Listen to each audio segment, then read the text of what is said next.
ability to create a ukulele solo or ukulele melody that people will remember is a skill that doesn't just show up in your playing. You have to work for it. And honestly, it's not really that simple. Creating a good solo or a good melody, it's quite challenging. There are so many nuances, note choice, chord progression, the scale you want to use, and then you go deeper. You have tone, dynamics, touch, feel. All these things contribute to create something worth listening. Now today I want to give you something to practice, a framework or a template to create your solos. But more importantly, a solo that emphasizes the value of a recurring theme and demonstrates the concept of question and answer. A conversation between phrases where one phrase responds to the other one, just like in a conversation. Now, of course, we need a chord progression, and what a beautiful thing we are playing. Just 4 chords. I'll give the basic shapes and then I'll tell you how to spice them up. The chord progression is in the key of C major. However, we start with chord 4, meaning the chord built on the 4th scale degree. If we are in C major, C, D, E, F, we start with an F major chord. Then we have E minor,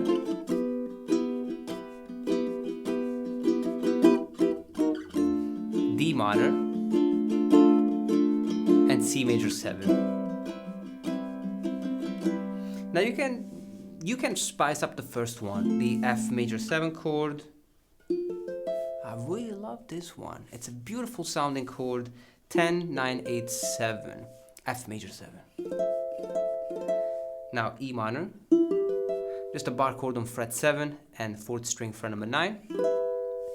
And then we slide this one to fret 5 for the D minor chord and beautiful C major 7.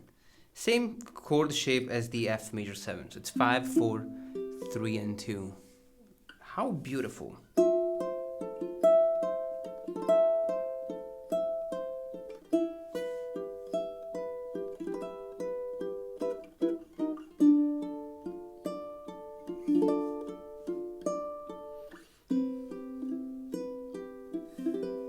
And of course, we are in C major, so we need the C major scale or the C major pentatonic. There are mainly 2 scales that we are using here. But the main thing, the most important thing is how we use these notes. It's not about like learning the scale. It's about using the notes of the scale with purpose. And we want to work on the concept called question and answer. So for each phrase that I play, that we call a question or a call, it is an answer or a response.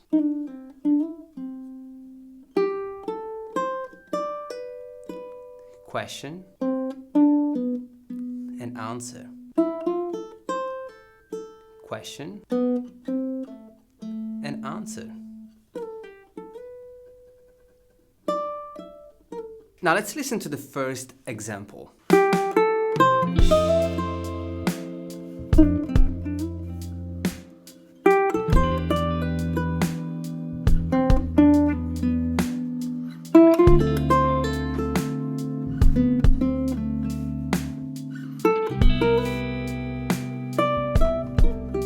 Now, simple melody with a recurring theme. So, that's our phrase. Now, we have 2nd string, 3 and 5. And then 1st string, 3, 7. And back to 3. I like to get to fret 7 with a slide. And this is our question. Now, we answer to this phrase with a similar phrase that really balances the first one. Now it's fret 2, but I reach this note with a slide from fret 3, 0, and then a slide from 2 to 4, and back to 0. It's a beautiful singable phrase.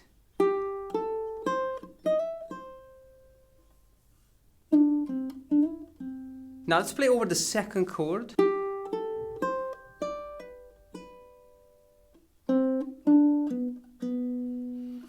We keep the same opening phrase, which is 3, 5, and 3. we actually use this opening phrase quite a lot. So it's always the same, but I changed the last two notes. So I have 5, a pull off to 2, and then we pluck the note again. And this phrase works beautifully well over the E minor chord. Now, let's answer that.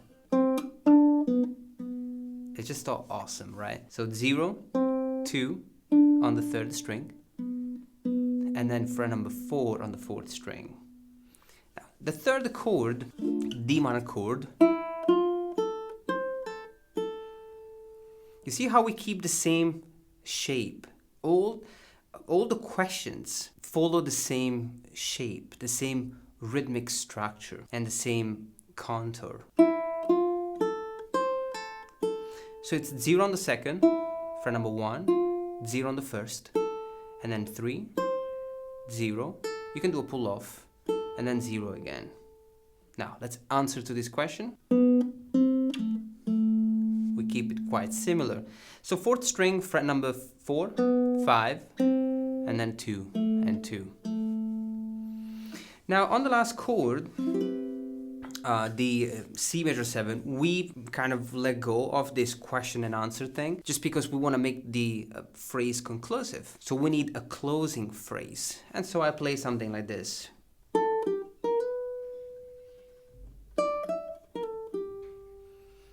I like to use all the slides. They kind of sound quite jazzy or bluesy, but you can keep it simple. So we have fret number 5 on the 2nd string, 3, and then fret number 7 with a chromatic slide, and then on the 1st string, 5 and 7, and then we slide back from 6 to 5 to fret number 3. Now you can play this whole thing without a backing track and it's still got the same meaning.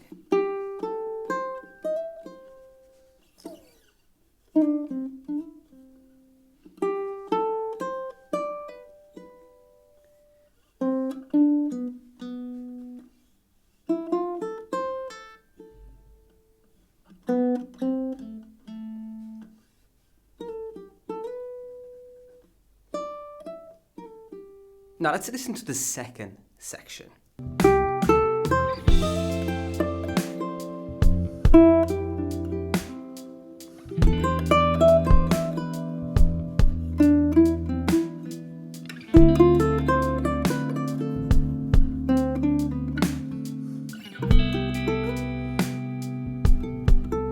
Now here we have a little bit more stuff. The concept is still the same though, so we don't change the way we're structuring the whole thing. It's still the same. We still have question and answer, call and response, but we make it, kind of a little bit more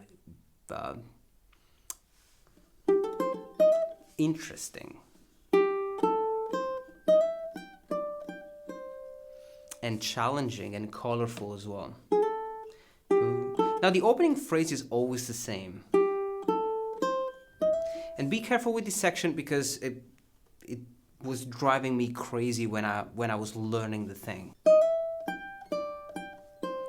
It's on one string, so opening phrase, and then we have 7. You can use a slide, 10, 5, 10, and fret number 3. Now this is the question, right? The answer, it's the same thing, 1 octave lower. So it's just 2 frets. It's 0, 3, 2, 3, and 0 on the 3rd string. It's literally the same thing.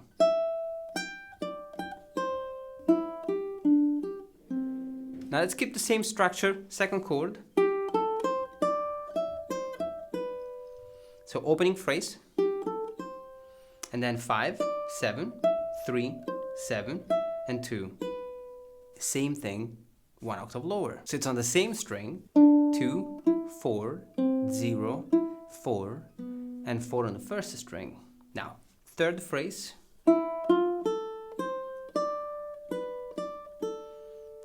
Opening phrase, 0, 1, and 0 on the 1st string.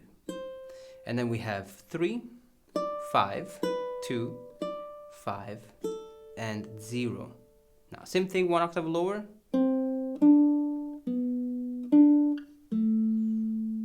0 on the 3rd string, fret number 2, 4 on the 4th string, fret number 2, and fret number 2 on the 4th string.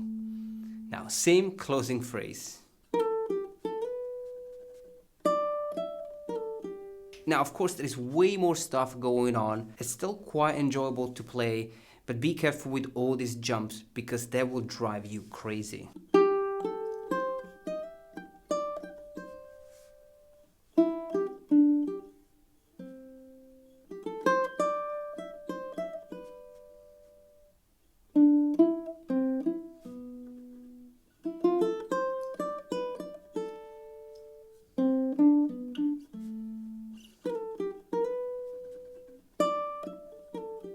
Now we can also try something a little bit more technical. For example, arpeggios. Let me play the example.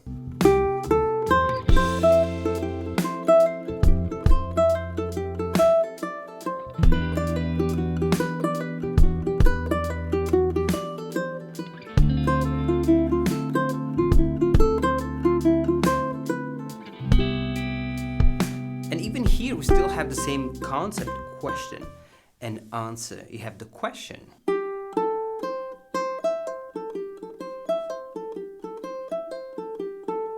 And the answer. You see how they complement each other. So what we're playing here, same opening phrase, and then we have this arpeggio.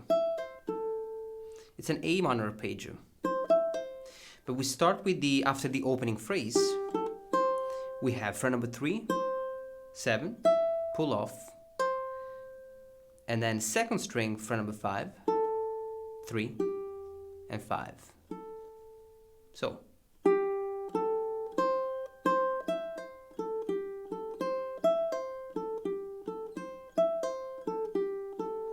And then we finish with the answer, which is played with fret 7, pull off, 5, pull off, and 3, pull off.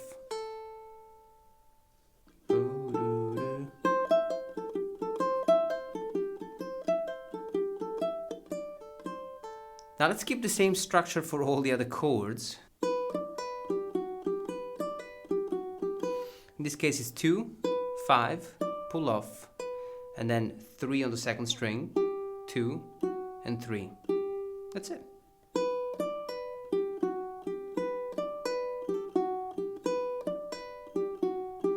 Now the answer, 5, 3, 2. And then we have the last arpeggio.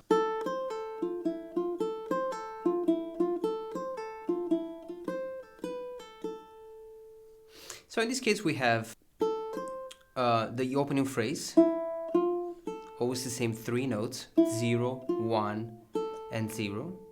And then we have 0, 3, pull off, 1 on the second string, 0, and 1.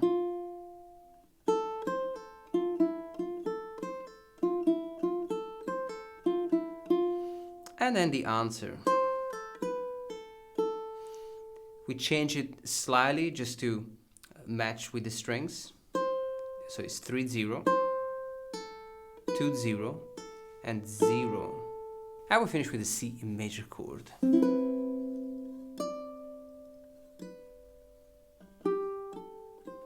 So just the C major chord with the fret number 2 on the first string, 5, and 2. Finish with the opening phrase, which is also the closing phrase. So 3, 5, 3, and C major. Awesome and interesting way to create a guitar solo, or even a melody. In this case, some of this stuff can also be considered to be a melody. Now, of course, you want to use this as a template. So you can download the backing track on the Patreon page and then start working on your melodic ideas. Now, always take it step by step, guys. I'm gonna leave you to practice this. Good luck, and I'll see you next time.